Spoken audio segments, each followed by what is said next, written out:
Hello, my name is Cody, and today we're going to be doing a first impression review of Growlin gear, custom silicone masks. So I got the half wolf jaw, the wolf muzzle. As you can see, it's all silicone, so it's very soft. It's not like latex. You see, what my problem is, being on the spectrum, being autistic and having tactile sensation, having, you know, all the senses, amplified, being hypersensitive. Clothing and fabrics is a really big deal. Now you can get like hard plastic masks. Like there's a bunch of Chinese sellers on like Temu and Wish. You can get like a hard plastic werewolf mask, but that's not fun. That's not comfortable for me. And they have you can get like there's tons of like on Etsy. There's tons of like 3D printed like Ghost of Tsushima. I probably butchered that name. Ghost of Tsushima. Wolf samurai masks there, but they're all like hard plastic. They're all like hard plastic or resin, so not very comfortable for wearing. Plus they break too easily. But what's so fucking cool about this, about growling gear, is it's very flesh like. It's super soft. It's incredibly fucking soft. Um, and it's almost like having a second skin. And what's so incredible, it's almost scary how well the silicone impersonates flesh, because this thing is heavy. This almost feels like 2 pounds. Like, this is heavy. This is a pound of rubber. Like this, like a pound or two of flesh simulating rubber. But last but not least, let's put it the fuck on. Not sure how long these straps are gonna last there, because the way he does it, the straps are embedded in the silicone, but you see, it wouldn't take much to really rip or peel that apart. It wouldn't take a lot. So if you're gonna order from the seller, just one thing: be careful. No horseplay. Don't roughhouse in them. Don't grab your muzzle. Don't pull it and abuse it, because these straps, they're not gonna last forever. But they will most certainly work for right now, and they will work for this video. And also, too, these D-rings, the way he does it, he was able to get these these assemblage points for the rings. They're embedded into the silicone itself there. So, hey, actually, this might be okay. This might be sturdy enough. This might be okay. This might actually be all right. Yeah, that might be okay. Just don't pull on it. Do not pull on it. Don't be roughhouse with it. Okay. It took me a minute to figure out these straps, because he made me a good head harness. It took me a minute to figure out these straps, but I think I finally got it figured out. It slips on like this. The jaw doesn't move, but that's okay. I don't need it to. It's so soft against the skin. It's so flesh-like. It's so amazing. It almost reminds me of Furjoy or even Smitizen there. But Furjoy and Smitizen have their own set of problems, which I'm going to get into in a future video. They have their own set of problems. One of the thing is, it's a pullover hood. It's a pullover hood, and if you're the wrong head size, it can either be too loose or too tight. So there was a situation that came where I had a Smitizen bull hood, and it was too tight, and it felt like it was pulling my ears off. Like, it fit, it was comfortable, you could breathe through it, talk through it, everything. But wearing the Smithson bull hood for more than like 20 minutes, extreme ear pain. It felt like it was going to rip my ears right off. Like it was that tight. It was that unbearably tight. FurJoy, I liked FurJoy a little bit better than Smithson there because they're loose there, and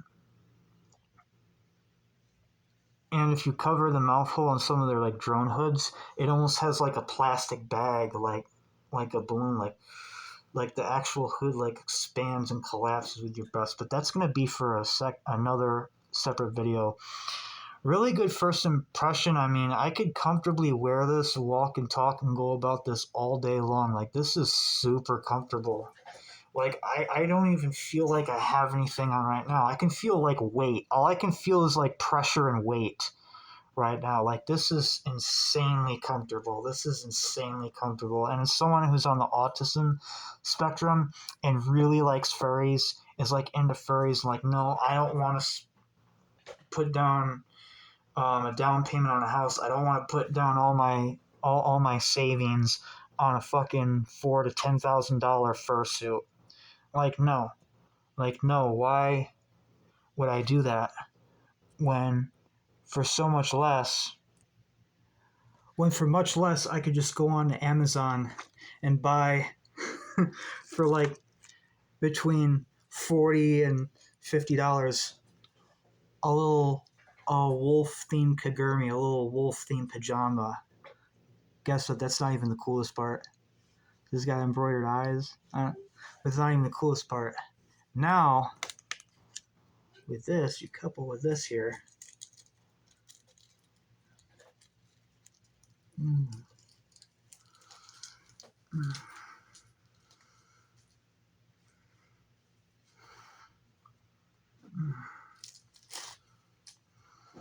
Now I actually look like an actual fucking wolf. Now I look like an actual fucking furry.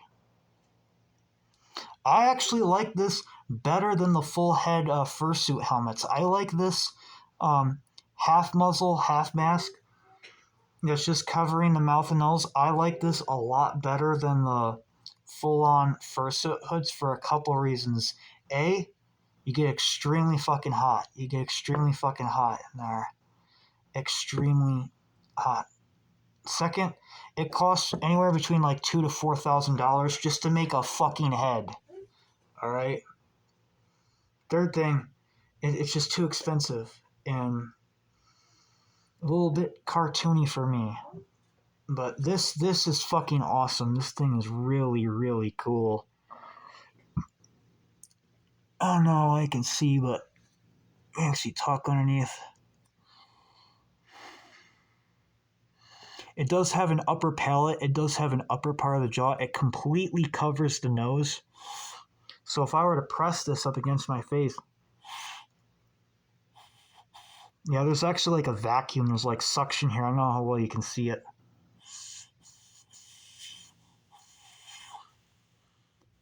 I should have asked for nose holes. I should have asked them to make like nostril holes for like breathing. I didn't know it was going to be this enclosed, but that's okay. I can still breathe through here. Worst case, I have Cutco super shears, and I could just like cut a little bit of this palate off just to open up my nose a little bit more. Just trim just a tiny bit, off here and there, and I'll be back in the game. I just love how fucking soft this is. Holy fuck, I love how soft this is. This is amazing. I love this. But anyway, it's like 85 to like 90 degree day outside. I have to take this off. I'm starting to bake like a potato. Take my muzzle off. I fucking love this guy. I'm gonna fucking definitely relax or meditate on that. Maybe even try to see if I can sleep in it. there and just see how long I can wear that, and just see how long I can wear this without being like, I gotta get this fucking thing off my face there. I know, species dysmorphia is a fucking bitch. It's like, god damn it, I came to this human fucking body, I got this flat ass fucking face, where's my muzzle, where's my snout, where's my raw face, you know? But yeah, this thing is fucking awesome. I love this guy. This thing's very fucking cool. So if you're a furry, if you're a furry, if you're a puppy play person, if you're into like the puppy play gear, if you're on the autism spectrum there in any way, and if you like this stuff, most importantly, if you like this stuff and you find it very hard to get into the furries because of the price point for like fur gear and stuff, or you don't like the hard, rigid, like plastic masks that they got on Etsy and other places, this is a really good entry level silicone muzzle, and the price isn't that bad. I mean, something this premium and this amount of detail, like look, it's got even fucking nose wrinkles in there. It's got textures. It's got like, I don't know what I can see, but there's like a texture there to like mimic fur. Like this is crafted with fucking love. Like there is a lot of love that went into making this. A lot of fucking love that went into making this. Rawr. The maker of this growling gear, he's based in the United States. He could easily charge double. He could charge like $400 to $600 for these, but he doesn't. Let's see. Let's go to Growling Gear right now. growlinggear.com/store. Yeah, these aren't bad. These aren't fucking bad. Yeah, this is what I got. The Wolf Maw, 225. 225. And if you don't want to pay for all at once, if you don't want to pay for it all at once, you can get it on like a PayPal Pay in 4 or something, or get it on like a payment plan. It's not that bad. It's 225. That's a really good price. That's a really good price for custom silicone, and I know that this is a hell of a good price because I had actually wrote personal emails and messages to Immortal Masks and other silicone monster mask makers, say, hey, dear Smitizen, dear Furjoy, dear Immortal Mask, how much would you charge to make a half muzzle, just to make a half mask? I send you a 3D STL file. I downloaded an STL file off of Etsy, a 3D printer. If I even send you a 3D mold there, how much would you charge to just cast it in rubber for me and just make it out of rubber? Every single one of them, Furjoy, Smitizen, and Immortal Masks, they quoted between $10,000 and $20,000 for a custom mold. I don't know how the fuck they do it. I don't know if they're bullshitting. I don't know if it's the process they make, injection molds or whatever. But yeah, that's what everyone quoted. They quoted $10,000 to $20,000 to make something like this. But but a custom silicone.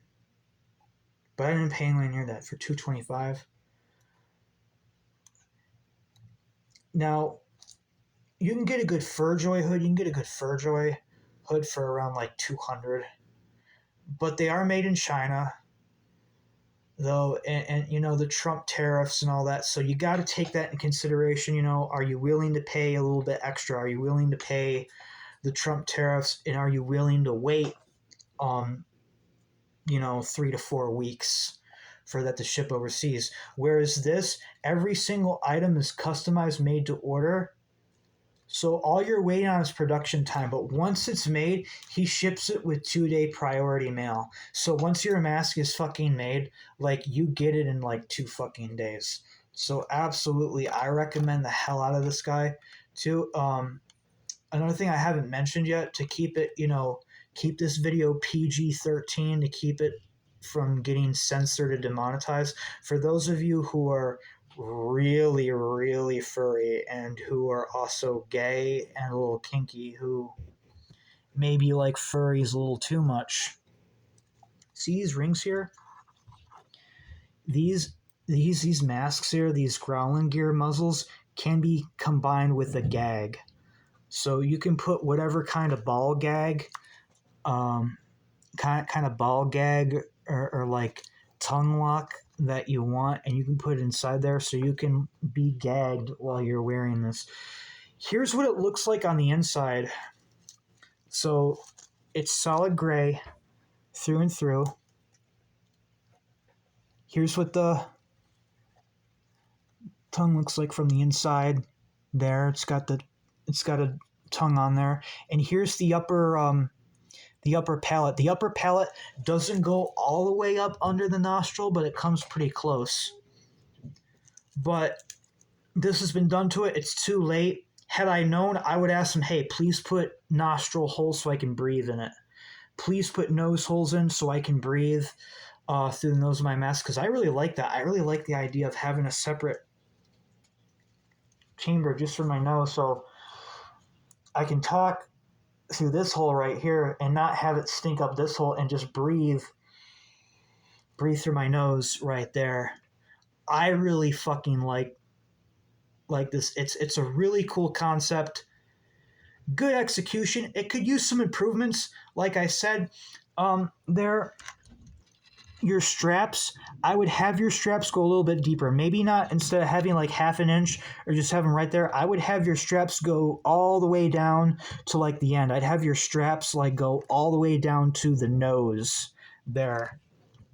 And the rings, instead of having the rings under this very, very thin layer of silicone, I would have your rings embedded deeper. Like, this is thick. I don't know how well you can see it. This is like half an inch thick. I would have the rings like embedded like deep. I'd have the rings embedded like deep within the middle of the silicone. I have it buried deep within the silicone there. But very cool gadget right there. Very cool body modification if you're into transformation, like lycanthropy or furry dressing, animal cosplay, animal role play. Only $225 you can get one of these there. The link will be in the description there, and of course, after the endurance test, after the sleep test, after I wear this for as many hours as I can and still bear it there, I will come back and I will do a second part of the video to give my final closing thoughts. But for a first impression, this is really, really cool. This is really, really cool first impression so far. And he's based in the United States, so you're supporting a local business too. I mean, I still love FurJoy. The FurJoy hoods are fucking great, but we gotta buy American. We gotta make the economy great again. We gotta buy local. That's the biggest weakness with the American economy and all economies there, is that nothing's fucking localized anymore. And it's not just America, it's European, it's a lot of European countries and stuff. Nothing's fucking localized anymore. Everything's global. Everything's like across the pond. I'm not trying to get political or anything, but just think about that. I mean, there could come a time in a big like blackout or something, or a big power outage, you can't get your e-packet from China anymore. You can't get there may come a time where you can't get your Temu or your Wish order e-packet from China anymore. But Growling Gear and a bunch of small local businesses based in America, based in the States, they'll still be around. This will still exist. Okay? Maybe I can't order a FurJoy hood from China anymore, but this, made here in practically my backyard, made in, I don't know, where the fuck was it, Ohio or something? I can't remember. Where the fuck was this made? North Carolina or something? Here, hold on a minute. I'm going to check my tracking. Oh, wow. This is actually closer than I thought. This was shipped from Linesville, Pennsylvania, which is practically one state over. Okay, this is practically my backyard. So yeah, there may come a time with due to the tariffs or due like the global socio political bullshit going on that we see in the world right now, there may come a time where you may not be able to order um, a Furjoy hood off a Wish, or you may not be able to order a Smithson hood. However, Growling Gear, this guy, this one man army from Pennsylvania, he'll still be around. This will still exist. So you may not be able to get Furjoy, but you'll still be able to get this. And that's why we need to localize manufacturing again, and we need to shop local whenever possible. We need to support small businesses and shop local or as close to local as whenever possible. But yeah, that gets an extra star right there. Like I said, these straps there, I don't like how shallow they are. I really wish they went deeper. I really wish they went all the way down to the nose there, but it's just my pet peeve because I overbuild the fuck out of everything. When I make stuff, I always overbuild the fuck out of everything. I have a couple of like modified Halloween masks. I've mounted werewolf monster masks onto like respirators on like the 3M double cartridge mask. I've done shit like that before, and every time I do it, I overbuild the straps. I overbuild the fuck out of everything that I do there. But that's just probably my thing. I've never fucked with silicone before, so I could be a complete idiot. If you're watching this Growling Gear, feel free to tell me that I'm full of shit. Feel free to tell me that I'm full of a bunch of hot air. Anyway, thanks, guys. I look forward to really burying my face into this thing and really sharing my final thoughts and final opinions on this. Cheers.